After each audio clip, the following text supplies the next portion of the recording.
Muy buenas noches, comienza Días Contados en Vía X. Hoy estaremos analizando en el segundo piso el acuerdo al que llegó el oficialismo para reformar la nueva Constitución y sus muchas implicancias políticas a solo 24 días para el plebiscito constitucional de salida. Además, en el estudio recibimos al ministro de Educación, Marco Antonio Ávila, para hablar de los desafíos de su cartera, que son muchos, entre ellos el preocupante ausentismo escolar, la educación particular subvencionada, la violencia en los colegios y más. Pero empecemos hablando de algo que ocurre en Estados Unidos, donde cunde la controversia por el caso de un adolescente de 17 años de Nebraska que se hizo un aborto con medicamentos que su mamá compró en internet. La mujer enfrenta 5 cargos penales por, entre otras cosas, la inhumación ilegal del feto de 28 semanas en un estado que admite la interrupción del embarazo hasta las 20 semanas. Una amiga del adolescente se enteró del hecho y lo denunció a la policía. Comenzó entonces una investigación judicial que le pidió a Meta, la compañía tecnológica que es la matriz de Facebook, las comunicaciones privadas que sostuvieron madre e hija por la mensajería de Facebook. La empresa ha dicho que aportó la información porque está obligada por ley a hacerlo y porque creyeron que se trataba de una indagatoria por inhumación ilegal de un bebé y no por aborto de un adolescente. Bueno, hay muchos temas en disputa a partir de este caso. El respeto a la privacidad y la persecución a un adolescente que aborta, entre ellos. Pero lo que está generando inquietud en Estados Unidos es que este tipo de persecución se haga masiva tras la decisión de la Corte Suprema de revocar Roe versus Wade, la sentencia que permitió el aborto durante 40 años con distintas normativas en los estados de Estados Unidos. Varios estados, de hecho, han comenzado a modificar sus leyes para endurecer la legislación local, hasta el absurdo, como ocurrió en Utah, que durante un mismo día aprobó una ley, luego la derogó por el requerimiento de un grupo de abogados y volvió a reponerla. Se trata sin duda de un cambio de época en la sociedad estadounidense, cuyas manifestaciones recién empezamos a ver. Comienza Días Contados, contamos todo, contamos con todos. You kept saying you got something for me. Something you call out, but confess. Boots are made for walking, and that's just what they do. Ya estamos listos y listas para iniciar la conversación junto a Paula Walker, como cada noche. ¿Cómo estás, Paula? Muy bien, Carolita. Buenas noches, JD. ¿Cómo estás, Buenas querido noches, JD? Bien, Carlos. ¿Cómo te trata esta jornada de jueves tan noticiosa, además? Muy ¿no? noticiosa, sí, no hemos parado en todo el día. Entremos de inmediato en materia porque hoy conocimos cerca del mediodía el acuerdo, ¿no?, que se llama Unidos Unidas para aprobar una nueva constitución. Abrimos el segundo piso de Días Contados.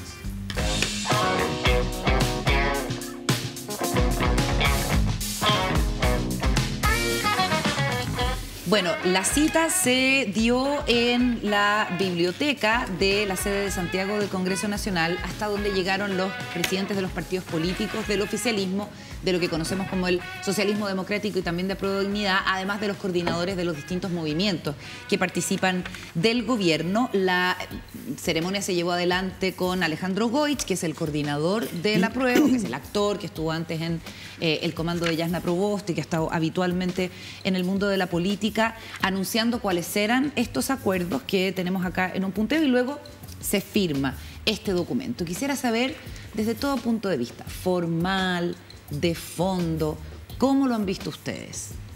Juan Diego, ¿quieres que parta la Paula? Paula. Paula. Sí, Ya es un motín. Juan Diego quiere que parta. Una encerrona. Una encerrona, una mexicana. No, si quiere. No hay problema. A ver, mis primeras reacciones primero, yo creo que el acuerdo era súper necesario. Y era súper necesario para las personas que siguen estos debates y que les importan.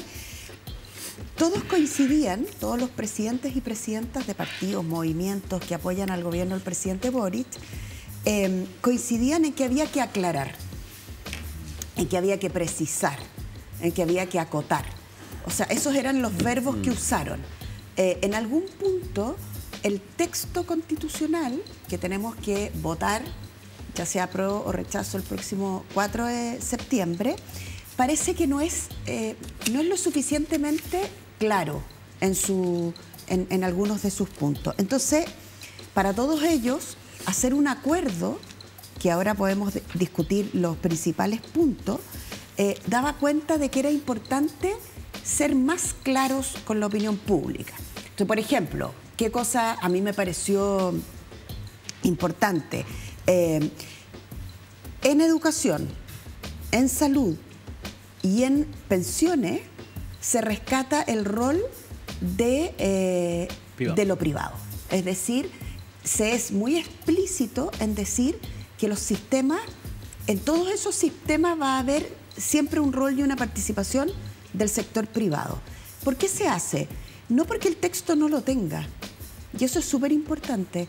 El mundo político le pone como una lupa o están operando como, no sé, como una agencia publicitaria o como una asesoría comunicacional, y eso lo podemos conversar después. Pareciera que lo demás queda como hecho por abogados y abogadas. Entonces, tú lo ves, pero no lo ves en el texto constitucional, aunque sí está en el texto constitucional.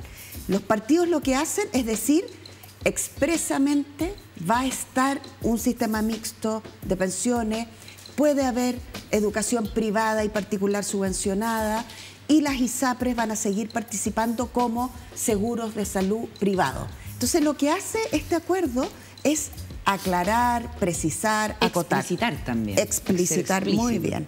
Todas esas palabras, sí. Eso es lo que me pasa como primera impresión. Como primera cosa. ¿Cómo lo ves tú, Juan Diego? No, a mí lo que me llamó más la atención es, y que me pareció una buena señal que todos cumplieron, es que todos hicieron énfasis en el liderazgo del presidente Boric.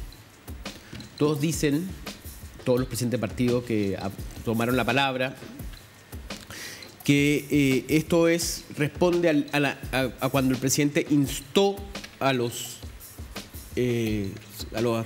partidos políticos, ¿me entiendes?, a lograr un acuerdo. Y en ese sentido me parece interesante que haya una respuesta. ¿Te acuerdan que se discutió mucho que el interpaz o el problema que tuvo Jackson con sus declaraciones iba a dificultar largar acuerdo, quién iba a hacer el acuerdo?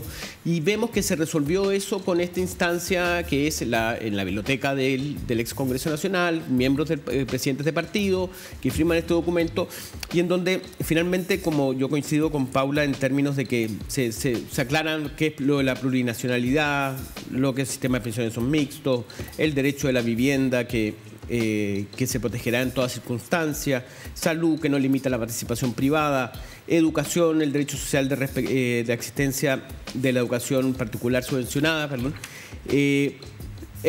habla del estado de excepción y repone el estado de emergencia, como que toca todos los puntos de manera muy ordenada. Bueno, no sigo porque son varios más. Y en ese sentido se escucha atrás al presidente Boric instando a esto.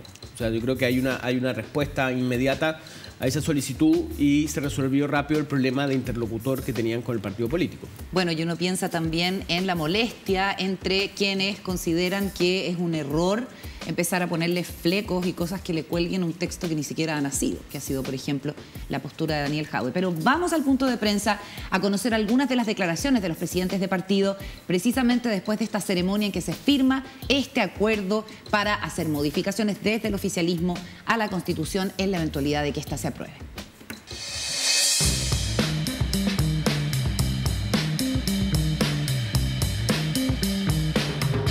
Y quiero en lo personal y en lo político agradecer a todos los partidos de las dos coaliciones que formamos el gobierno.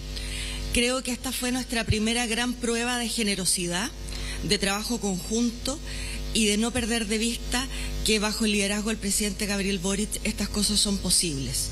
Lo que hemos tratado de hacer a través de este acuerdo en ningún caso tiene que ver con alterar lo que hizo democráticamente la Convención o aquellos puntos que son vertebrales para un Chile mejor. Lo que hemos querido hacer desde la humildad y desde recoger inquietudes ciudadanas es poder circunscribir, explicar o dar respuesta a algunos temas que han generado dudas, que han generado campañas del terror y que han generado algunos miedos en la ciudadanía. Era necesario hacer este acuerdo para decir, mire, nosotros queremos asegurar tales cosas. Ese es nuestro compromiso. no podemos garantizar que vamos a hacer estas cosas, porque esto tendrá que haber debate popular, como se ha dicho. Ninguno de nosotros quiere pasar por sobre la soberanía popular, la queremos respetar.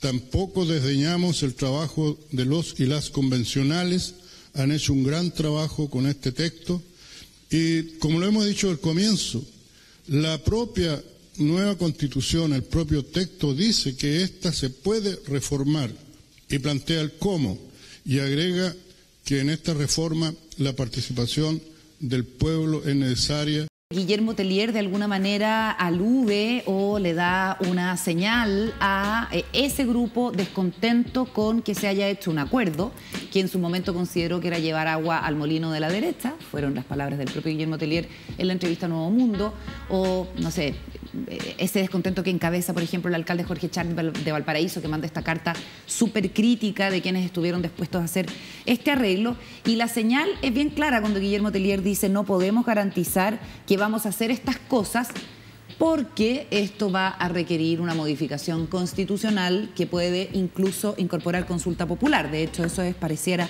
lo que quisieran desde el Partido Comunista. ¿Cómo ves, Paula, los liderazgos políticos y también algo que puede ser visto desde la base más dura del apruebo como entreguismo, derechamente? Sí, es divertido, pero uno revisa estas dos cuñas y ve claramente las dos almas de las coaliciones. Si ustedes se fijan, Natalia usa dos palabras, dice que es una generosidad lo que han hecho. Y uno le tendría que decir, no es generosidad. O sea, lo que ustedes hicieron es realismo político. Claro, la única salida. O sea, no es que son buenitos y van y se ponen de acuerdo. Esto es realismo político. ¿Por qué lo hacen? Lo hacen porque se dan cuenta que está bastante peleada la opción del rechazo y la opción de la aprueba. Después ella dice que lo hacen con mucha humildad. Yo encuentro que uno en la vida no tiene que decir las cosas, tiene que hacerlas. A mí me parece importante. En cambio, Guillermo Tellier es de un pragmatismo y de una alta política que es bien notable. Él agradece a las personas constituyentes. La otra vocera no lo hace. ¿Te fijas por qué? Porque más allá de todas las discusiones que uno ve a nivel como de la élite política, lo que está súper claro y destaca el mundo entero es que Chile fue capaz de enfrentar un estallido social con más democracia, como dice el presidente, y con una institucionalidad. No es que aquí se juntó un grupo de abogados y abogadas, no, hubo elecciones nacionales libres, informadas, democráticas. Hay 154 personas que elegimos todos nosotros, que representan todas las sensibilidades de la sociedad. Unos dirán, es que la derecha está poco representada.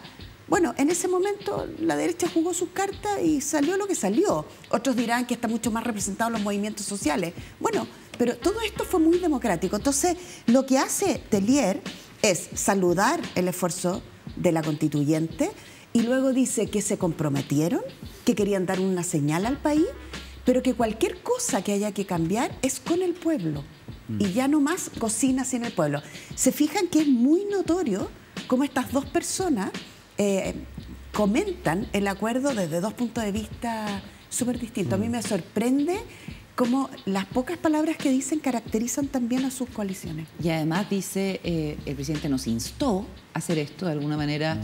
Y se lo estamos haciendo por esa razón. Sí. El presidente Ricardo Lagos también estuvo en un seminario, había celebrado el acuerdo por la rebaja de los 4 séptimos, a su juicio habla bien de la derecha, estaba en el Seminario Internacional Los Retos de la Gobernanza América Latina en el siglo XXI y habló también de esta posibilidad de reforma desde el apruebo.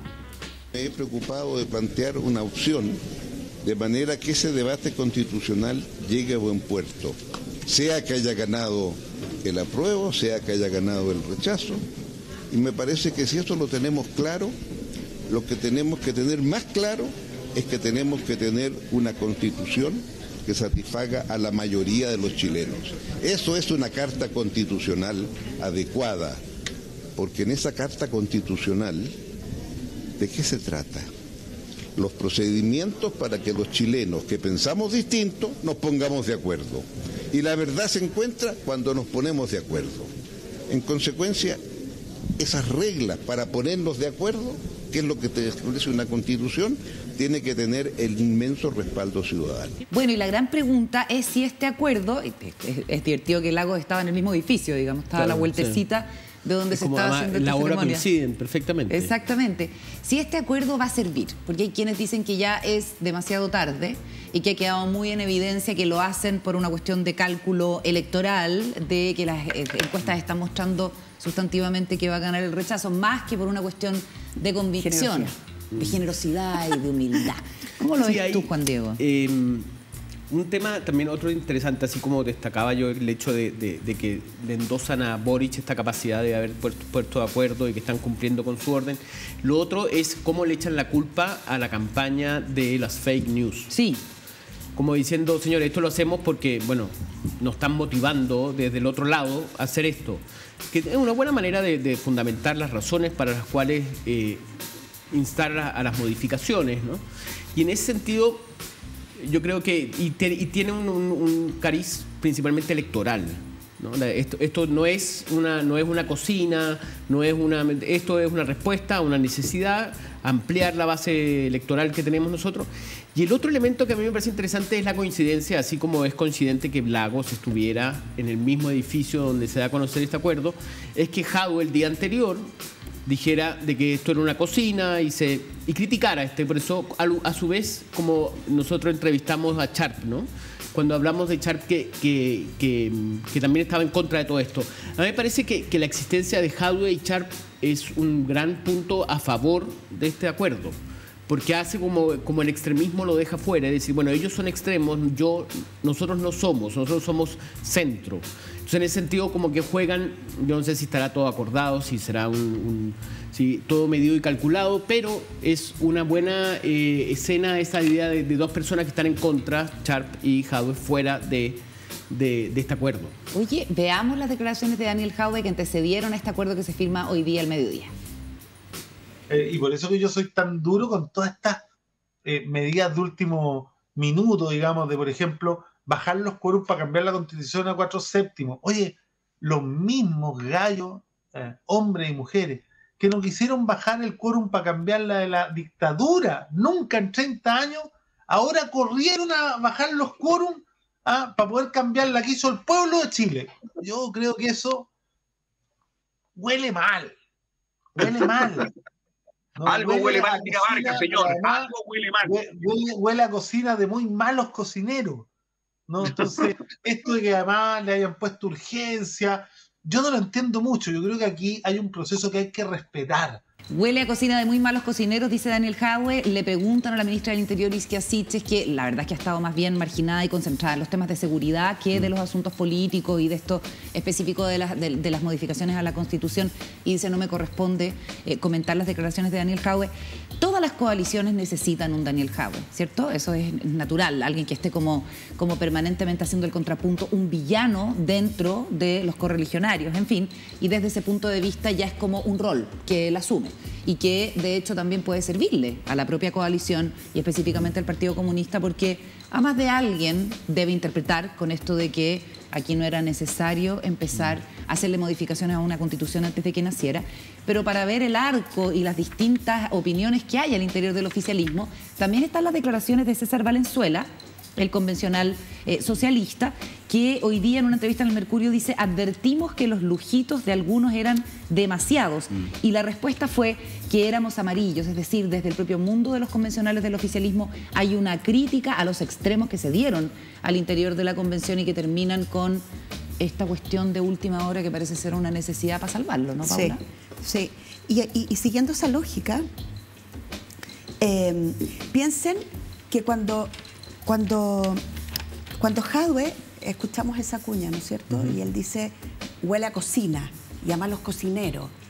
Bueno, Jadwe ha estado en la cocina muchas veces, porque todos y todas quienes participan en política tienen cocina, y la cocina es un lugar que hoy día es como es cuando escupe al cielo, ¿cómo es el dicho? Sí, escupa al cielo. Eso. Bueno, básicamente eso, no escupas, porque viene de vuelta. Esto lo instaló el Frente Amplio. Y hoy día ellos están en una cocina, y no es malo estar en una cocina, porque en la política es un momento donde tú llegas a acuerdo, y uno no llega de acuerdo ni en Twitter, ni en una ¿cómo se llama? En una transmisión en directo, uno llega conversando. Entonces, A puertas cerradas. o sea, es probablemente. una conversación que te permite poner tus puntos y decir, yo no estoy disponible a esto, a mí no me toque en el Senado, yo sí quiero que toque en el Senado. Se fijan que el Senado no apareció en el... Bueno, de hecho no se mencionó. Exacto, no apareció. Entonces, cuando Tellier, Guillermo, dice, esto no nos comprometemos a que resulte porque tiene que pasar por el pueblo, está haciéndole el contrapunto a Jadwe. Y el contrapunto que hace Tellier es un contrapunto súper inteligente, porque finalmente Tellier es un tipo que dice, yo soy democrático, soy capaz de participar en la política, pero también soy capaz de salir y decir, ningún acuerdo en cuatro paredes se toma de espalda al pueblo. Entonces, ahí uno se da cuenta como de los liderazgos políticos que son más... No, pues él tiene mucho más juego de pierna. Y lo que dice César... Yo pregunté muchas veces a personas que estaban en la Convención Constituyente al principio, y lo que más destacaban era cómo le tenían terror a las funas en las redes sociales. En la convención. Sí, en la convención. Y esta cosa de ser amarillo. Ah, no, este señor es amarillo, esta señora es amarillo. El amarillo como un sinónimo de alguien que dialoga, que busca acuerdo y que busca zona achurada. Claro. O sea, y porque que es más moderado. imposible. ¿Cómo avanza? ¿Y qué hace Lagos? Lagos dice, la verdad se encuentra cuando nos ponemos de acuerdo. Sí. Olvidémonos de que se llama Lagos, que se llama César, que se llama Jadwe, que está en el fondo o encima de la mesa. Sin acuerdos que sumen gente, tú no puedes ni gobernar ni avanzar, porque si no se transforma como en unas peloteras de gente de distintas posiciones, pero que no está disponible a llegar a acuerdos. El punto es que el ideal hubiese sido que todos esos acuerdos y esas conversaciones se dieran al interior de la convención para no llegar a esta situación extrema. Ahora la pregunta, no, quiero un detalle. La verdad se encuentra cuando nos ponemos de acuerdo. No me suena que la verdad... No ponerse de acuerdo no implica que sea verdad. A mí me gusta, fíjate, sí. Porque hay mucha gente con la verdad revelada, ¿cierto? Que llega con la verdad por delante. Y en el fondo tú tienes que poner en común tu verdad, mi verdad, para que la que aparezca sea consensuada, si hablamos de política. Podemos discutir la frase de Lagos, pero es como, perdona, es como la verdad jurídica. Claro. Viste que hay dos verdades. O que hay interpretaciones. Muchas interpretaciones. Podríamos entrar en una... Probablemente en el campo de la ciencia sea el único. Sí, pues el dato exacto, pero también están los que creen que la vacuna es un chip, o los que creen que la Tierra es plana. Claro, pero esa gente no... Bueno, pero también ponen datos arriba de la mesa. No, la pregunta, volviendo al tema de lo que presentaron hoy día en la mañana, es cómo quedan los convencionales, ¿no? Sí. Ahí yo creo que han sido bastante cuidadosos en las apariciones, y cómo quedan frente a este arreglo de los lujitos. Yo me acuerdo, nosotros tuvimos acá a Carolina Toá, que ella usó esa palabra con mucha insistencia, de los lujitos que se había dado a la convención, como llamarle sistema judicial en vez de cambiar el nombre al Poder Judicial. Eso también se establece en el quinto punto, porque son 5 puntos los de este documento, en que se dice, vamos a cambiarle el nombre Poder Judicial a Sistema Judicial, que es poco relevante, pero como símbolo ha sido bastante criticado. La reelección no consecutiva, no va a haber reelección. La reelección, ¿eh? Qué increíble. Bueno, en fin. Después... la reelección del presidente, hay que exactamente, la reelección presidencial. No se habla, no se alude a la reposición del Senado porque gusta aparentemente esta idea de la Cámara de las Regiones, que en fin, ha estado como avanzando en otros documentos. Bueno, no queda establecido que se repone el Senado. Lo que sí se establece es que se elimina la posibilidad de las mociones parlamentarias que hagan propuestas que importen gasto, se repone el estado de emergencia, se hace explícito que la educación particular subvencionada es parte del sistema educativo, se explicita también que el consentimiento previo en el caso de los pueblos indígenas solo aplica a entidades territoriales indígenas y no a asuntos de carácter nacional, y en el caso de la plurinacionalidad el alcance solo a materias que pueden afectar a los pueblos originarios, algunas de las cosas que se señalan en estos 5 puntos consensuados por el oficialismo, que tiene su foto. Tiene su foto, hay que decirlo. Sí, independiente de que envejezca bien o envejezca mal, hay fotos relevantes, como la del acuerdo del 15 de noviembre. Sí. Ahora, ¿esto es un acuerdo del 15 de noviembre? No. No tiene la envergadura, ¿no? O sea, para mí no. Es un anexo. Sí, para mí no. Pero además Carece de épica, ¿no? Carece Sí, de no hay historia anoche. O sea- Yo estuve viendo hasta tarde y cómo se llama, tratando de entender esto y como que no hay esa épica que hubo ese 15 de noviembre, que la verdad que fue bastante complejo. Bueno, y lo otro que quiero agregar solo a lo que enumera la Carolita es el tema de la igualdad ante la ley. Yo creo que... Y ayer lo discutimos con la fiscal Jimena Chong. La igualdad ante la ley está en el texto, solo que está de una manera mucho más preciosista en un punto. ¿Se acuerdan que hablaba de la igualdad sustantiva? Pero a buen entendedor, pocas palabras. Yo creo que un equipo de comunicaciones con ellos, trabajando adentro de la convención, en la escritura, habría ayudado un montón a evitarnos estos malos entendidos. Es que yo creo que había una resistencia, que ni siquiera un equipo de comunicaciones, por muy caperuso, hubiera vencido. No, por supuesto que no, pero lo que quiero decir es que muchos de los problemas son problemas, lo decía Guillermo Tellier, de percepción, ¿no? Mira que está... Pero obvio, cuando tú dices sistema judicial en vez de poder judicial, ¿qué ganas de verdad entre una cosa y otra? De hecho, ayer la Jimena Chong decía, a mí me da lo mismo, porque es el nombre. ¿Se fijan? Entonces, pero mira la vuelta que nos dimos. Sí, Una vuelta larga. Hay que ver si eso sirve y logra por lo menos reflejarse en las próximas encuestas de opinión pública, este acuerdo que hoy día suscribe el oficialismo. Nos vamos a ir a la pausa, al regreso vamos a estar conversando con el ministro de Educación, Marco Antonio Ávila, en Días Contados. Antes, WOM tiene algo que contarte. De regreso en Días Contados, saludamos al ministro de Educación, Marco Antonio Ávila, que nos visita en el estudio. Muchas gracias, ministro, por venir a conversar con nosotros. Bienvenido. Un gusto saludarla, Carolina. En un día agitado para la educación desde distintos puntos de vista, el más llamativo y que salta de inmediato son los nuevos hechos de violencia en el Instituto Nacional, en que un grupo de alumnas aparentemente de otros colegios públicos llega por la denuncia que una de las alumnas del Instituto Nacional, que recordemos ahora es mixto, hace sobre una situación de abuso o violencia de otro alumno, y entonces van a funarlo o a cancelarlo. Y lo que pasa es que un profesor hace un llamado bastante dramático a la radio Bio Bio y cuenta: estamos encerrados aquí, estamos abandonados completamente, cancelaron las clases, están destruyendo los vidrios, los recursos pedagógicos, los telones, los data, en fin. Y esto se suma a una manifestación que hacen los profesores hace pocos días, antes de ayer si no me equivoco, hace 3 días en el frontis del colegio, acusando eso mismo, abandono y un clima laboral terrible. Ni siquiera se le puede llamar ya a estas alturas clima laboral. Llegar a trabajar o a estudiar al Instituto Nacional debe ser una cuestión de alto riesgo. ¿Cómo podemos abordar este asunto sin que sea más de lo mismo? Sí, lo primero ahí, Carolina, es ser bien explícito para enmarcar, ¿no es cierto?, esta conversación que podemos hacer más largamente sobre educación. Tenemos que pensar que nuestro sistema educativo tiene 16.000 centros educativos, ¿no?, desde sala cuna hasta educación media. Y estamos hablando en este minuto de un establecimiento del país.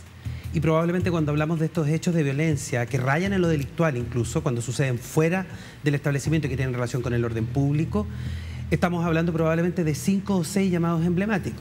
Es más, incluso muchos de estos establecimientos concentrados en 2 comunas, ¿no? Con una larga tradición de ser estos llamados liceos, ¿no es cierto?, emblemáticos, ¿no es cierto?, que son importantes, de excelencia, o que habían formado. Entonces aquí hay varios temas asociados, ¿no? En lo inmediato, señalar de que hemos estado en coordinación permanente con el municipio de Santiago.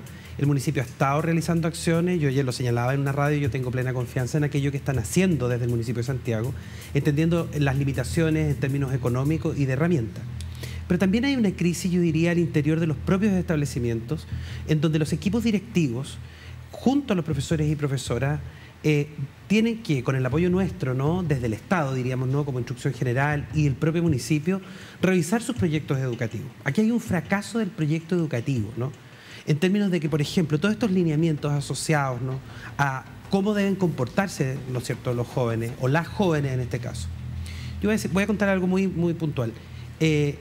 Cuando usted me dice que ingresan estudiantes de otro establecimiento, por ejemplo, del Liceo 7, entiendo yo, que son de otra comuna, ¿quién dejó salir a esas estudiantes de sus propios establecimientos?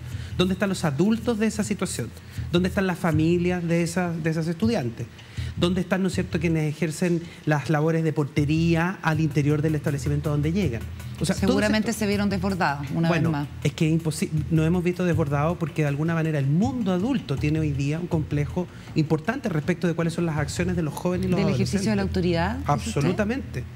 Absolutamente. A ver, me interesa esa reflexión porque se le ha hecho el quite durante mucho tiempo. Bueno. Además, en el contexto en el que estamos, y yo también le he escuchado declaraciones en el sentido de post-pandemia, la dificultad que ha sido para los niños, las niñas y los adolescentes, los déficits emocionales que en muchos sentidos tiene, además de los educativos, en fin. Entonces, ¿cómo lidiar desde la necesaria autoridad con estos niños y niñas que están con más problemas? O sea, tienen más problemas. También me preguntaría yo dónde están las familias, ¿no? O sea, las familias en términos de cuál es la formación. Cuando yo vuelvo a la casa y si alguien, o sea, me preguntarán dónde estuviste. Si yo estuve en el Instituto Nacional, mi madre o mi padre o algún familiar me podrá preguntar, bueno, hoy día, ¿viste los incidentes? ¿Tú eres un overol blanco? ¿Sabes hacer un cóctel molotov? ¿Qué te parece eso? ¿Cuál reflexión se hace desde ahí? ¿Y usted cree que no se está haciendo? Yo creo que no, en ningún caso. O sea, probablemente hay familias que suponen que sus hijos efectivamente van a estudiar y creo que nuestra labor como Estado es reponer, ¿no es cierto?, todas las prerrogativas que tienen los establecimientos. Y en esto siendo súper claro, quizás despejando un tema que podría aparecer. No era necesario aula segura, era necesario un buen manual de convivencia, un buen reglamento interno, con todo establecido en términos de proceso y de sanciones, perfectamente para poder regular la convivencia al interior de los establecimientos. Perfecto, a ver, pero vamos por parte. Ya vamos a hablar de aula segura porque además hay una propuesta de aula segura 2. Pero cuando usted dice reponer las prerrogativas del Estado en los establecimientos, porque el Estado obviamente también se tiene que hacer cargo, ¿a qué se refiere concretamente? ¿A que se impida esto que describimos como un desborde en el caso de una estampida de niñas que quieren ir a otro colegio? ¿Cómo se hace eso en la práctica? Usted cuando ve la estampida piense, ¿no es cierto?, no sé, 200, 300 niñas, pero esas 200, 300 niñas no estaban juntas en una sala de clase. Probablemente en una sala de clase había 20 o 25, ¿no? Entonces, hay una acción respecto de, ¿no es cierto?, cómo yo resuelvo. El caso puntual en esto de lo que estamos hablando es una supuesta situación, ¿no es cierto?, una funa, ¿no es cierto?, por un estudiante, puede ser una denuncia. Entonces, tenemos que saber qué hizo, si es que la denuncia efectivamente se hizo al equipo directivo, ¿no es cierto?, o al encargado de convivencia, o al profesor o profesora jefe de la estudiante del instituto. ¿Qué investigación se hizo sobre eso? ¿De qué manera esto se desbordó? ¿Cómo controlo, no es cierto? O sea, esa conversación es precisamente el énfasis y el carácter formativo que tiene la pedagogía. Porque cuando alguien me dice, mire, yo voy a salir porque creo que a una compañera le han faltado el respeto o ha sufrido violencia o acoso sexual, bueno, yo converso y digo, vas a resolver en causas. En causa. ¿Resuelves algo yendo hasta otro establecimiento, deteriorándolo? ¿No será importante, ¿no es cierto?, hacer llegar esto a la autoridad correspondiente? Ministro, que ese director tenga una sanción respecto, por ejemplo, de un protocolo que no aplicó. Perfecto, entiendo. Después vamos a hablar de otro orden de cosas que terminan manifestaciones violentas también. Pero hablemos antes de, ¿cuándo cree usted que se empezó a perder el principio de autoridad? Yo lo voy a contar desde mi propia experiencia. Yo era profesor de aula y tenía un par de horas, ¿no es cierto?, en un equipo directivo el año 2006, cuando fue la Revolución Pingüina. Justas reivindicaciones, absolutamente justas, y me parece incluso que las muchas que hoy día vemos son justas cuando se conducen de manera dialogada. O sea, cuando un estudiante de Limba, con el que yo me he sentado, ¿no?, con el equipo centro de estudiantes de Limba, me dice, mire, ministro, tenemos un problema, el pabellón patrimonial no se ha recuperado. Yo que lo que tengo que hacer, recoger y decir, es cierto, como Estado hemos fallado. O la alimentación de la JUNAEP no llega. Perfecto, hemos fallado.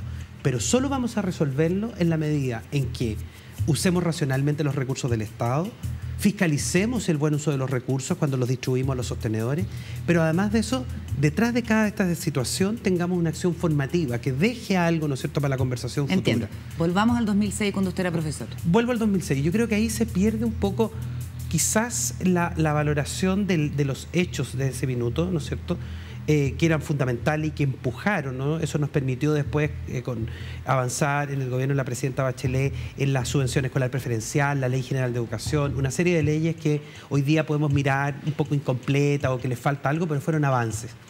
Sin embargo, ahí se produce, ¿no es cierto?, como una extinción respecto del rol de la autoridad. Y luego yo diría que un mal entendimiento respecto de lo que significa, porque esto es bien importante, la educación es un derecho que tiene que estar garantizado por el Estado, y también la participación. Y yo creo que ahí hay un desequilibrio respecto de cómo otorgamos participación, voz a los estudiantes, pero a la vez también no perdemos este otro aspecto formativo que los adultos. Esa combinación es muy compleja. Yo creo que a los padres... Derechos y deberes. derechos y responsabilidades, digo yo, que tienen otra connotación más que deberes, ¿no? El derecho y el deber, de alguna manera, de desarrollarme más integralmente, hasta yo diría que los padres lo han perdido un poco, ¿no? ¿Y usted eso lo ve como algo generalizado, mayoritario? Porque claro, lo que dice tiene Sí, mucho es sentido. societal, absolutamente. Eso pasa en la sociedad en su conjunto. ¿Y por qué? Bueno, tiene relación probablemente con, yo diría como la vida moderna, ¿no? Tiene todas estas complejidades, ¿no? Largas horas de distancia entre las familias, no están necesariamente juntos, vuelven muy tarde, ciudades que tienen largos traslados. O sea, hay una serie de situaciones.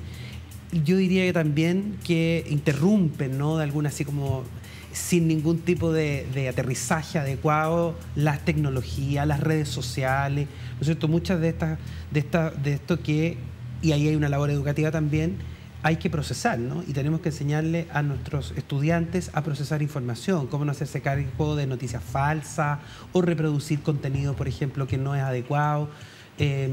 O que de alguna manera lo que hace es que ejerce una cierta violencia sobre otros. Cuando uno mira, por ejemplo, los videos, ese pugilato que hubo ahí en el Paseo Bandera, ¿no es cierto?, de estudiantes entiendo que eran de Las Tarrias con el Instituto Nacional. Esa es una postal de los 80, una masculinidad bien antigua, ¿no? Así como te espero a la vuelta. Eso de alguna manera estaba medio superado, diría yo, ¿no? Entonces, como que vuelven algunas cosas en las que hace falta la regulación del mundo adulto.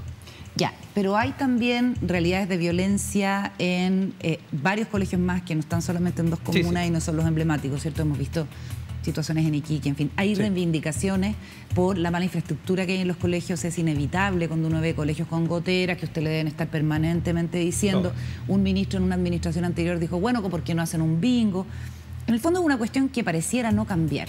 Y uno no puede dejar de recordar el famoso liceo acuático de Lota, en el año 2006, que es el antecedente para la Revolución Pingüina. Entonces, cuando ahora la frustración lleva a manifestaciones más violentas, precisamente porque no están las condiciones de, digamos, el normal desarrollo de las clases que también le aseguren como cierto nivel de dignidad a los estudiantes, que puede ser más o menos generalizado, pero que sigue existiendo. ¿No hay ahí un riesgo latente de que eventualmente pudiera de nuevo producirse una situación más mayoritaria y generalizada? ¿No lo teme usted como ministro de Educación? No lo temo por varias razones. La primera, porque claramente la inversión en infraestructura ha cambiado, ¿no? No lo temo también porque somos un gobierno y además yo he sido un ministro dialogante con un despliegue en el territorio a través de nuestras secretarías ministeriales. Nosotros llegamos al gobierno el 11 de marzo y en menos de un mes ya habíamos elaborado el Plan de Reactivación Educativa Integral, que uno de sus ejes es precisamente la reparación de la infraestructura solo para habitabilidad. Hoy día estamos pensando ya en la transferencia de recursos a municipios a lo largo de todo el país para reponer, como le decía, 600 situaciones más urgentes, ¿no? La gotera, la cañería, el comedor. Cuestiones pendientes del terremoto de hace no sé cuánto tiempo. O sea, cuestiones pendientes probablemente de estos, yo diría, últimos 4 o 5 años, ¿no? Ahora, ese es el tema más puntual y urgente, ¿no? Además de los fondos de reparación, que es una línea presupuestaria que el Ministerio de Educación tiene históricamente. Además, hemos hecho... yo particularmente conversaciones con distintos gobernadores y gobernadoras que han tenido disposición a aportar con recursos, ¿no es cierto?, de su propio mandato, ¿no?, de las prerrogativas financieras que tienen ellos, para apoyarnos en reparaciones importantes. Y lo más también, yo diría que esto ha sido parte de mi conversación con el propio presidente, ¿no?, y es que vamos a hacer el catastro de infraestructura escolar que no se hacía desde hace 12 años, y que ya representaba en esa época un retraso en la infraestructura escolar chilena de al menos 40 años. Esto va, cuando tengamos los resultados, que van a estar el primer semestre del 2023, tenemos que sentarnos en el Congreso e ingresar una ley que permita la reparación de la infraestructura escolar al menos en 2 o 3 gobiernos. Esto es una gran empresa nacional porque... Es cierto, a veces uno va a ciertos lugares, ciudades, poblados y encuentra un edificio maravilloso, por ejemplo los jardines de Junji, o escuelas en Atacama, o en distintos lugares, que es la reposición de un tremendo liceo, fantástico. Pero también a veces uno se interna en algunos pueblos. Yo el otro día estaba, ¿no es cierto?, en la cordillera del Maule, o en el cerro Placeres, ¿no?, de Valparaíso, y miraba una escuela en particular que parecía del año 50. O sea, tenemos una deficiencia como Estado respecto a eso. Y eso ¿Qué no tan es generalizada es? Yo diría que sería un poco irresponsable porque el catastro no está hecho, esto es un catastro técnico, ¿no es cierto?, que analiza toda la infraestructura escolar. Qué buena cosa. Yo diría que lo que señalaba yo, ¿no?, un importante retraso era de 45 años, hace 10 años. Imagínense. O sea, estamos hablando, ¿no es cierto?, de establecimientos que además no se han reparado. Claro. Bueno, ayer el Instituto Nacional cumplió 209 años, a pesar de ser uno de los 16.000 establecimientos educacionales que hay en el país, es uno muy emblemático. Y aunque no fuera un liceo emblemático, si hay una situación de permanente violencia y una especie de microestallido prácticamente todos los días al interior de un colegio, debiéramos, digamos, como sociedad y como país, y ustedes como autoridad estar súper pendientes, que yo me imagino que así es. Y uno empieza a ver, así como usted asumió el 11 de marzo y ha ido avanzando en las labores de su cartera, ha avanzado la cronología de hechos violentos en el Instituto Nacional. 23 de marzo, protesta masiva de estudiantes externos al instituto, también de algunos internos. 25 de abril, reaparecen los overoles blancos. 13 de mayo, la toma se depuso por graves actos de violencia al interior del recinto, una toma que se había materializado poco antes. Ahora, a la vuelta de las vacaciones, lunes 25 de julio, nuevamente hechos de violencia, se han quemado micros, los overoles blancos están, en fin, son imágenes que todos hemos visto. En ese sentido, usted ha dicho que está tranquilo con lo que ha hecho por el colegio y hay una responsabilidad del el propio municipio de Santiago.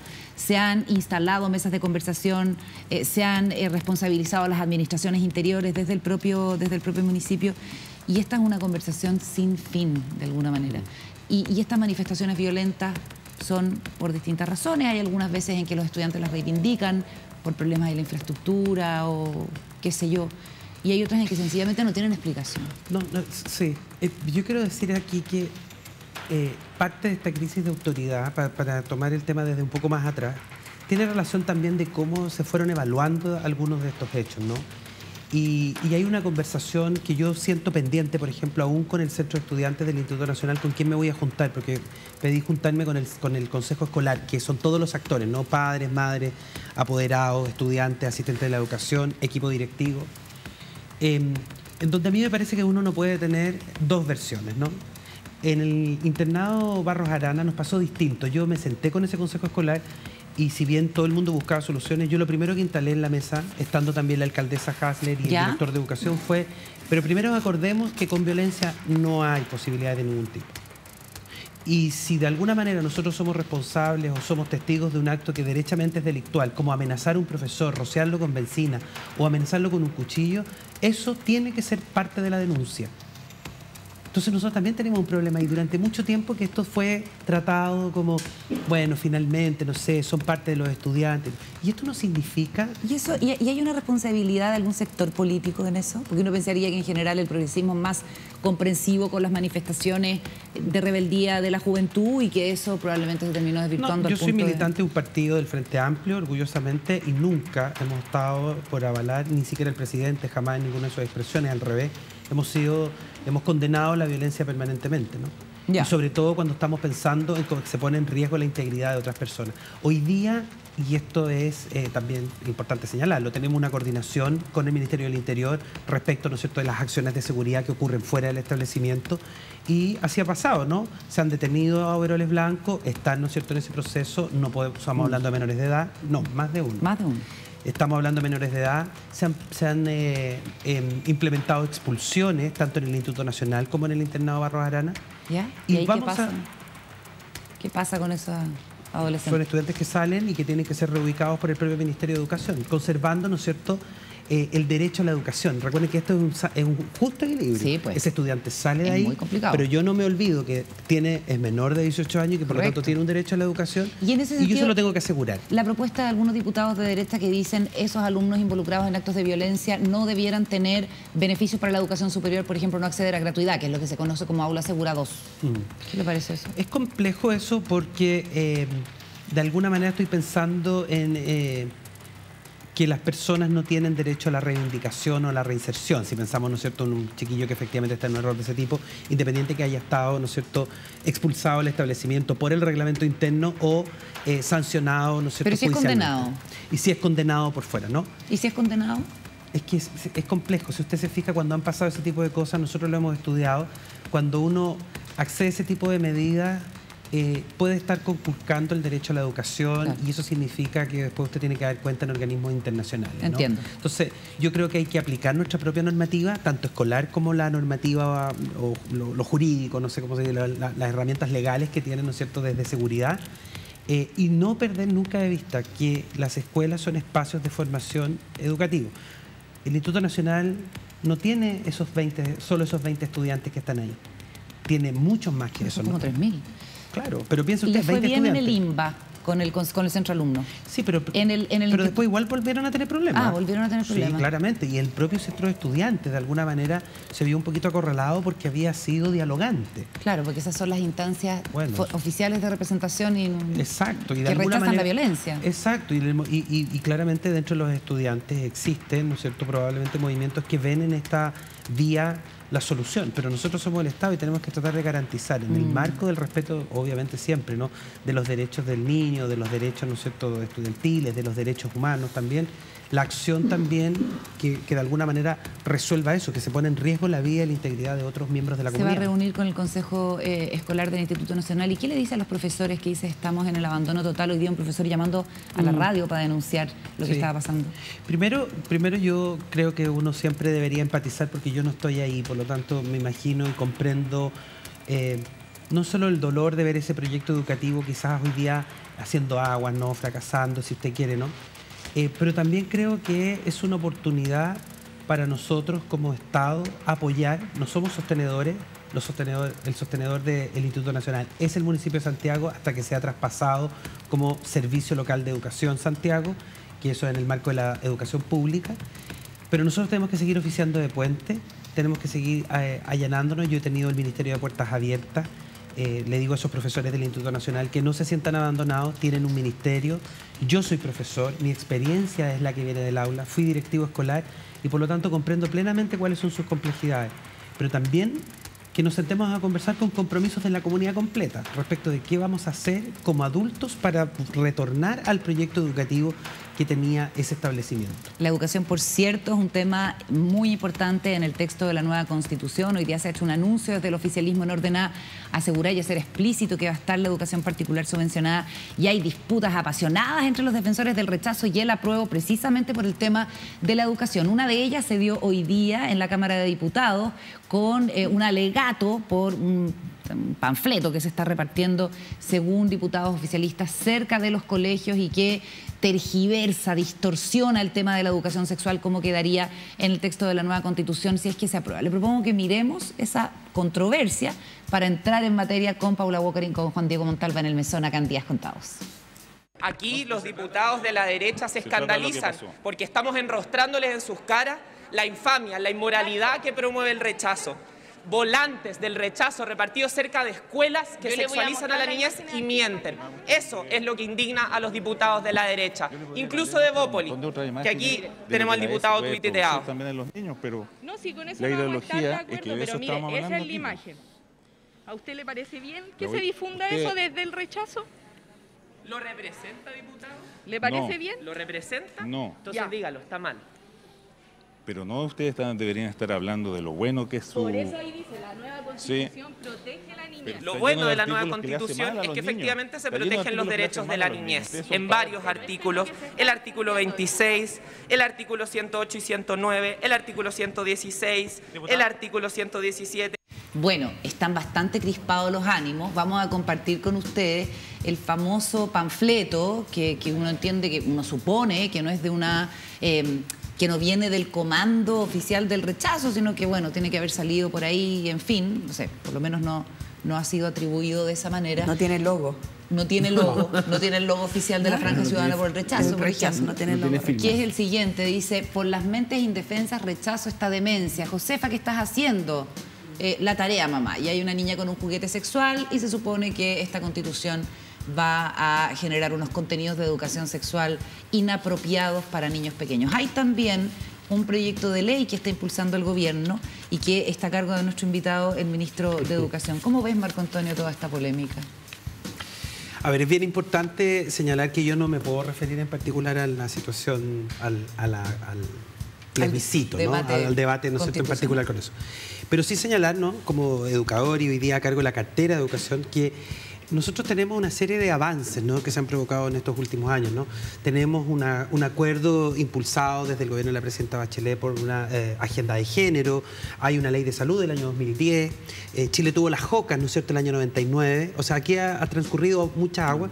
Bajo el puente. Bajo el puente, ¿no? Y además tenemos también en su minuto, ¿no es cierto?, una orientación para una política de afectividad y sexualidad, una circular para apoyar la incorporación de niños y niñas trans en los establecimientos durante el gobierno también de la presidenta Bachelet II. O sea, hay varias cosas que diríamos nosotros hoy día están desarticuladas. Lo que tenemos que hacer es constituir un solo cuerpo normativo que nos permita hablar de una educación en afectividad y sexualidad integral. Yo me enteré de este panfleto, precisamente la misma diputada Schneider me lo hizo llegar y solo puedo decir, nada más alejado de lo que significa. De hecho, si se sabe quién es, debería ser denunciado perfectamente. Eso es perfectamente un acto que atenta contra la integridad de niños y niñas, ¿no?, la integralidad. Lo que nosotros queremos proponer desde el gobierno, y esto es bien importante señalarlo, está en nuestro programa, pero además está en la agenda legislativa del año 2022, más allá, ¿no es cierto?, del acto del plebiscito o de que exista o no una nueva constitución, es presentar este proyecto de ley en el Parlamento. Yo, de hecho, he ido a conversar con los distintos comités para presentar los principios. Hoy día estamos en ese ejercicio, como les digo, prelegislativo, trabajando con distintos actores para avanzar en esto, ¿no? Hoy día hay soporte, ¿no? Están los Objetivos de Desarrollo Sostenible de la propia UNESCO, ¿no es cierto?, que son compromisos que el país tiene, está la Ley General de Educación, está hoy día una ley que nosotros estamos patrocinando, la Ley José Matías, que incorpora cambios a la Ley General de Educación para casos, ¿no es cierto?, de violencia en grupos históricamente excluidos, ¿no es cierto?, de diversidades sexuales. Por tanto, tenemos hoy día insumos necesarios para decir que nuestra educación tiene que avanzar a superar el sexismo. Nuestra educación es sexista, ¿no?, porque históricamente nuestras sociedades lo son. Entonces tenemos que avanzar en el conjunto de herramientas, formación para el profesorado, incorporar a la familia en esta reflexión y sobre todo hacer el cambio cultural que necesitamos en las escuelas. Una pregunta, si pudieras, ¿por qué es sexista la educación? ¿Por qué es sexista la educación? A ver, el sexismo, chilena? Claro, importante recordar en este enfoque binario, ¿no? Recuerda que hoy día tenemos que también situarnos desde ahí. Desde lo binario, cuando hablamos de sexismo, nos hablamos de cuando un sexo, ¿no es cierto?, de alguna manera está sobrevalorado por sobre otro. Y eso tiene una serie de consecuencias en términos muy concretos, ¿no? Desde las oportunidades laborales, desde las oportunidades para estudiar, desde el desarrollo integral, desde la valoración social incluso respecto de estos sexos. Y claramente nuestro sistema educativo, como la sociedad, tiene una serie de, un conjunto, ¿no es cierto?, de prácticas que son sexistas. Es cosa que tú veas los resultados entre hombres y mujeres en la prueba de aptitud, hoy día la prueba que dieron ahora, ¿no?, el carnet, la prueba la PAE, la futura PAE, o cuando uno mira, ¿no es cierto?, las competencias deportivas, las prácticas, ¿no es cierto?, los lenguajes que se utilizan al interior de los establecimientos. Solo para completar, a propósito de la pregunta, y buenas noches, ministro, por ejemplo, los textos escolares, durante muchos años, los hombres tenían como un rol, entonces en el texto escolar los hombres aparecían leyendo, dando discursos. No, Paula, te voy a contar algo que te va a afectar. Y las mujeres cocinando, tejiendo. Todavía. ¿No? Todavía tenemos un texto escolar en tercero básico. ¿Por qué? Porque es una conversación que uno hace, ¿no es cierto?, con las editoriales, con quienes en el fondo están a cargo, ¿no es cierto?, a quienes ustedes les pagan. Exactamente, ¿no?, respecto de eso. Entonces, para que tú veas, ¿no?, cómo el sesgo de género. Ahí nosotros perdimos un impulso que el gobierno de la presidenta Bachelet puso, la agenda, ¿no es cierto?, de género, que deberíamos haber continuado. Bueno, se interrumpió, pasó, ¿no es cierto?, un gobierno claramente de derecha, que probablemente tiene otra agenda o otra visión respecto de estos temas de la equidad o igualdad de género, y hoy día estamos retomando, ¿no es cierto?, esa agenda. Entonces, no solo eso, hay prácticas que son, por ejemplo, las deportivas. Hay una experiencia que a mí una práctica que a mí me señalaba, mira para que tú te des cuenta, que esto es bien, bien terrible. Me contaba una vez, ¿no es cierto?, la encargada de género que trabaja hoy día conmigo en el ministerio, de cuando ella era profesora y en un minuto le había tocado cuidar un recreo. Entonces decía cómo los niños estaban arriba de un tronco en un árbol y el juego, estos niños, segundo o tercero básico, era una cosa como de estar arriba de un barco y como con la cosa de la historia de los piratas, ¿no es cierto?, los cabros se desenvolvían, se caían, ¿no es cierto?, se levantaban, se subían arriba del tronco y todo lo demás. Y las niñas concentradas estaban, ¿no es cierto?, un poquitito más allá, jugando, me los nombró, Pocket, no sé cómo se llama. En las Polly Pocket, no las conocía. Y me muestra y me dice, jugando, además como con un mundo de este porte, la idea del mundo chiquitito, mira lo simbólico. Y además, ¿no es cierto?, como haciendo tareas del hogar. eso, cuando tú lo miras, cuando tú piensas, ¿no es cierto?, en las evaluaciones, en el desarrollo científico, requiere del entrenamiento y de la capacitación, ¿no es cierto?, la experiencia permanente de hacer volar tu imaginación. Porque de alguna manera estamos prohibiendo, ¿no es cierto?, ese tipo de expresiones en los juegos. Sí. Después tiene un impacto incluso en tu desarrollo, ¿no es cierto?, en las inteligencias. Respecto a la prueba de transición en invierno, que salió el resultado hace 2 semanas o una cosa así, ¿no? El resultado es lamentable para las mujeres. O sea, hay un desfase ahí importante. De hecho, en las áreas que tienen las siglas en inglés, STEM, ¿no? Que es ciencias, tecnología y matemáticas, las mujeres le van mal. A ver.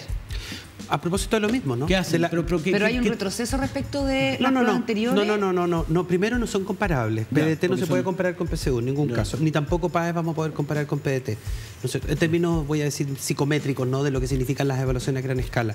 Nunca son comparables una evaluación con otra. Esta nueva medición, la PAES, confirma. Da cuenta de que hay... Va a ser la PAES. La PAES la que viene. Va a ser la PAES. Sí. Y los resultados son de la PDT. PDT de invierno. PDT de invierno muestra una brecha que se aumenta respecto de la última. Es que no es comparable, pero no tenemos necesariamente un aumento, sino una confirmación de algo que tenemos hace mucho tiempo. A particulares pagados les va mejor, ¿no es cierto?, que a particulares subvencionados, y a estos mejores que a municipales, a hombres les va mejor que a mujeres. Pero no en todas las materias. No, a hombres. No, como claro, establecimientos técnico-profesionales les va, ¿no es cierto?, peor de alguna manera a los que establecimientos científico-humanistas, porque ciertamente tienen un foco en la preparación, a pesar de que también dan... ¿Pero qué van a hacer ustedes como Ministerio de Educación para evitar esa brecha? El avance que tiene, muy importante la PAE, esto es bien importante que lo sepa, ¿no es cierto?, la gente, y es que probablemente después de 20 o 30 años de desarrollo curricular, es primera vez que vamos a tener alineado total y absolutamente el currículum escolar con el tipo de medición o evaluación, ¿no es cierto?, el tipo de pregunta. Vamos a tener, ¿no es cierto?, preguntas por competencias. ¿Qué quiere decir eso? La competencia es un conocimiento, una habilidad y una actitud que es demostrable en una ejecución, ¿no es cierto? No es solo contenido, sino que es la aplicación de ese contenido. Ese es el desarrollo de una competencia. Entonces vamos a tener por primera vez. Bueno, usted está a cargo de una cartera que es, no sé, es un pilar fundamental para el presente y para el futuro del país. Y usted hablaba de distintas cosas en la entrevista con la Carolina, pero mencionó 2 cosas que a mí me parecen muy relevantes y que quiero preguntarle a ver si lo puede profundizar un poco. Usted dijo que hay crisis en los proyectos educativos. Y entonces quisiera preguntarle qué significa eso.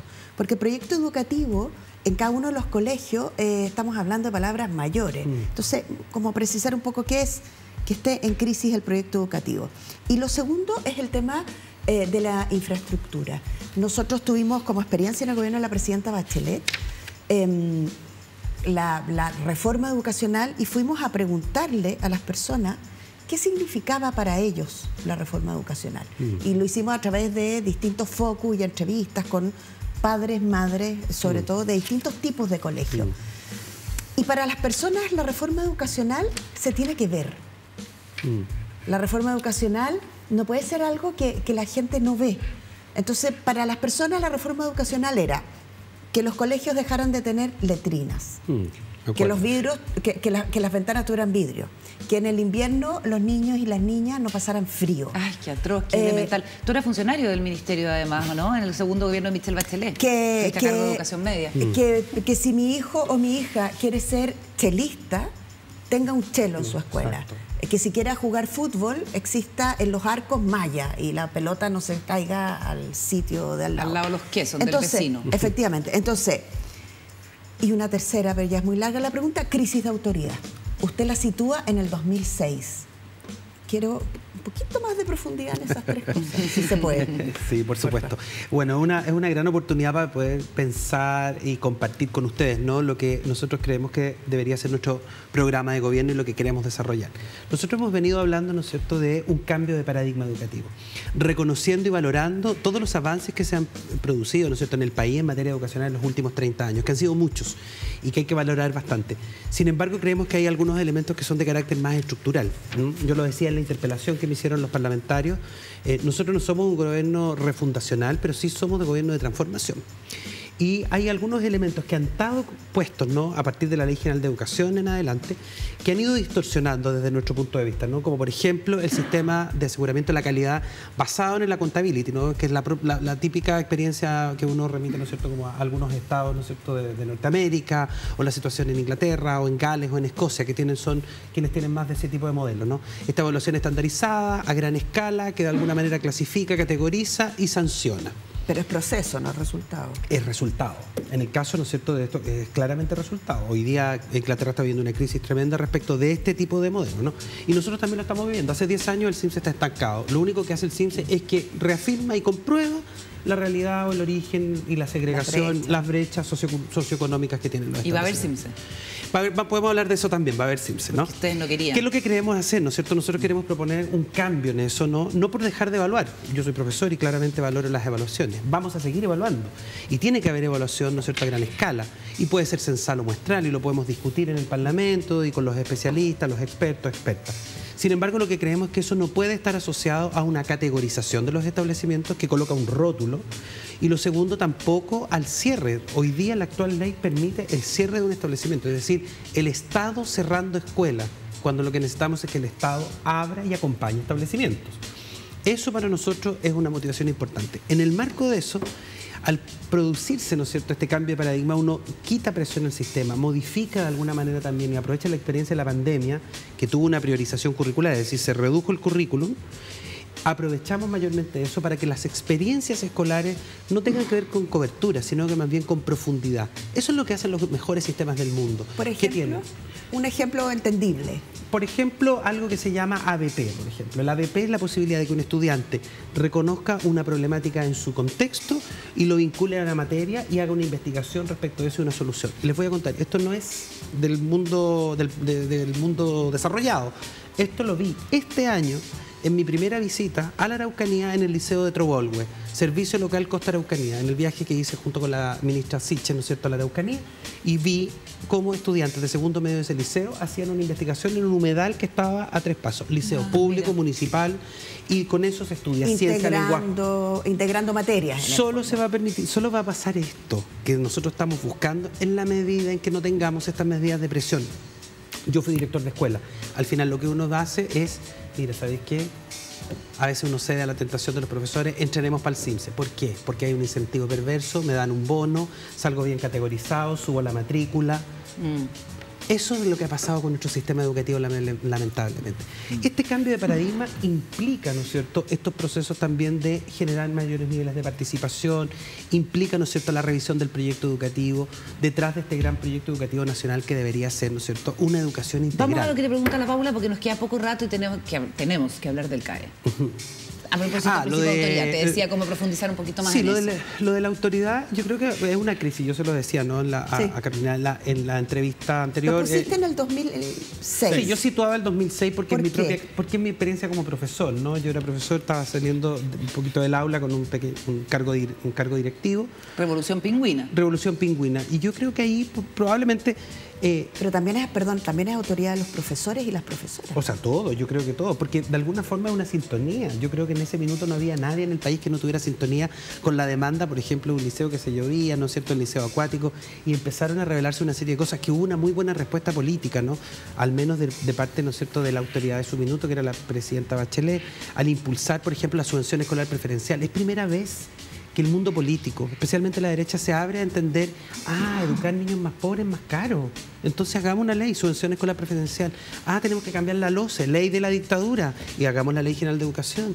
O sea, quiero decir que ahí hubo un momento importante. Sin embargo, se empieza también a fracturar, yo diría, como un principio de autoridad. Esto está bien investigado en las sociedades modernas en los últimos 10, 15 años, donde se provocan crisis, ¿no es cierto?, a propósito de este encuadre. Y yo creo que eso es perder de vista que somos los adultos quienes guiamos. Yo no estoy diciendo como principio de autoridad, sino al revés, como principio formativo. Como una renuncia de los adultos, ¿no? Exacto, que no significa ejercer violencia, no significa yo de alguna manera sentarme...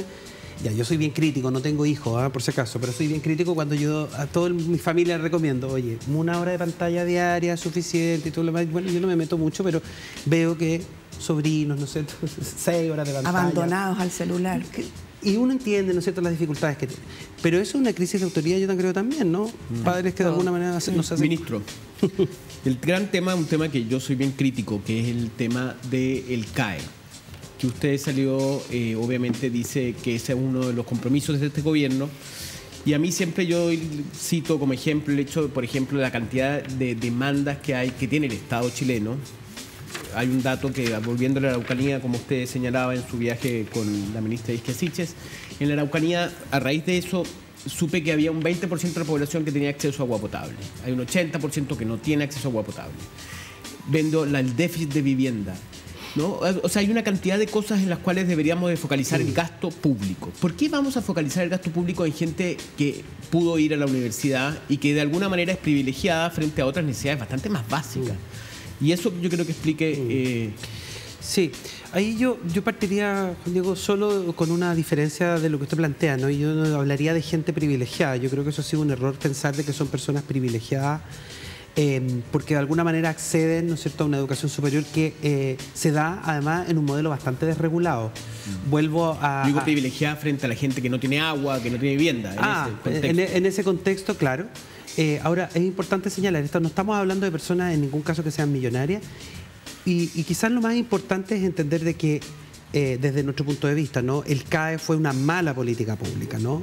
Fue una mala política pública porque introdujo a la banca, generó un nivel de interés de deuda muy importante, o sea, los intereses eran muy altos, o sea, muchas cosas que se han ido resolviendo con distintas mociones parlamentarias, ¿no? De hecho, nosotros mismos presentamos ahora uno para que tenga una cierta... para que no aparezcan, ¿no es cierto?, las deudas, la deuda, ¿no es cierto?, por más tiempo. O sea, entonces, si el Estado es quien crea esta solución, entre comillas, ¿no?, o este problema, dice. Este problema, nosotros de alguna manera tenemos que también, como Estado, no como gobierno, como Estado, impulsar, ¿no es cierto?, una solución a largo plazo. Y esa solución tiene que ser justa, tiene que ser progresiva, tiene que ser gradual, y para eso hoy día estamos haciendo una serie de fotografías, ¿no? Hicimos un cruce de información con el Servicio de Impuestos Internos, RUT a RUT, solo RUT con RUT. Fue bien controvertido. Punto. Muy controvertido, y está bien, ¿no? Luego ahora viene otra información, tenemos que sacar otra fotografía, probablemente, ¿no?, asociado al registro social de hogares, y una serie de otras fotografías que nos den datos para hacer la caracterización, de deudores y deudoras. En esa medida vamos a poder establecer esa solución que va a ser justa, porque de alguna manera para todos va a haber un beneficio. Va a haber, pero un beneficio puede ser condonación toda la deuda, universal. claro, condonación universal. El concepto de universalidad, ¿no?, cuando nosotros asociamos eso, el concepto de condonación universal tiene que ver con que universal porque todos y todas se van a ver beneficiados de algún modo. Ahora, no tenemos necesariamente los recursos porque esto siempre se tiene que hacer con responsabilidad fiscal, necesariamente para hacer esa condonación universal que todo el mundo entiende como deuda cero. Pero mientras conversamos... Y no es deuda cero. Mientras conversamos, hay personas que están diciendo el ministro va a anunciar a la corta o a la larga, este gobierno va a anunciar que se va a condonar la deuda del CAE, entonces ¿para qué voy a seguir pagando? Ya ha aumentado la morosidad. Entonces, plazos... Desde el 2015, ojo con eso, no aumentó solo después del anuncio, como hace algún minuto. Perfecto. Viene aumentando desde el 2015 la morosidad. Ya. En medio pasó una pandemia, hubo desempleo, o sea... Por eso que quiero decir, cuando uno pone los datos así, pareciera, ¿no?, que así como que, miren. O sea, hay otras explicaciones para la morosidad. Absolutamente. Okay, punto tomado. Vamos a tener hoy este año un anuncio, pero yo me acuerdo que nosotros conversamos con marzo, abril, ministro, en la radio, y usted decía, antes de fin de año difícil. Y lo que sabemos es que se está tratando de levantar una reforma tributaria, que hay que recaudar para poder... El presidente lo ha dicho posterior a la reforma tributaria, ¿no es cierto?, a la tramitación, pero además nosotros mismos nos hemos comprometido también para el año 2023, en ningún caso dijimos para el año 2022. Mi recomendación... Yo pagué mi crédito fiscal, quiero decirlo, y a propósito de la interpelación, donde me preguntaban qué le decía yo a los parlamentarios que debían el CAE, lo que le he dicho a todo el mundo, si está hoy día dentro de sus posibilidades, independiente de las condiciones que tiene esta deuda, que la encuentro tremendamente injusta, por intereses, por distintas razones, quien tenga la posibilidad de hacerlo, que ojalá lo haga, ¿no? Sabemos que esto es complejo, porque claramente puede ser que entre en una categoría distinta a quien está al día. Puede ser favorecido. Exactamente. Claro, exactamente. Pero miren la lógica no de que el Estado quiera correrse o la letra chica, sino más bien pensando en que las soluciones tienen que ser de carácter solidario, ¿no? El que puede pagar, que pague, ¿no? Los que estudiamos con el crédito fiscal lo pagamos en su minuto porque nos parecía una deuda ética importante para que otros lo hicieran. ¿Y a quién se le va a condonar en ese sentido? Porque ese es un dilema ético también, ¿al buen pagador o al que no ha pagado nada? Bueno, tiene varias razones. Por ejemplo, que a mí me parece siempre muy relevante, sobre todo porque no solo somos un gobierno feminista, sino que además porque leemos la realidad y sabemos que quienes más deuda tienen y quienes menos han podido pagar y quienes más han desertado son mujeres. Son mujeres. Y mujeres jefas de hogar. Mujeres Ya. que han perdido sus casas porque se asocia el banco, el CAE, se asocia, por ejemplo, con la compra de una vivienda o un crédito hipotecario. Esa es una pista, la vamos a tomar como una Es un pista, drama ministro. es que es un drama muy terrible, eso hay de que por pensarlo. dónde va a ir digamos, cómo se va a ir estableciendo las prioridades. Los requisitos. Exactamente. O quién es primero y quién es después. Se nos acabó el tiempo con el ministro de Educación. Solo me regalan un segundo. Yo siempre, donde estoy hoy día en este tiempo, hago siempre un llamado, ¿no?, a las familias a que envíen a sus hijos a las escuelas. Lo de la Importantísimo, no hablamos de ausentismo. Qué pena. Es muy importante. Hay varias razones para esta inasistencia grave, que significa que algunos niños van un día, otros días no. Eso es importante señalarlo. No es que sea que siempre faltan, sino que unos días van, otros días no. Hagamos una cosa, ministro, un tema demasiado importante. Nos vamos a ir a la pausa y los 3 últimos minutos de programa que tenemos a la vuelta lo dedicamos a este tema. ¿Le parece? Muchas Pausa y ya gracias. seguimos en Días Contados.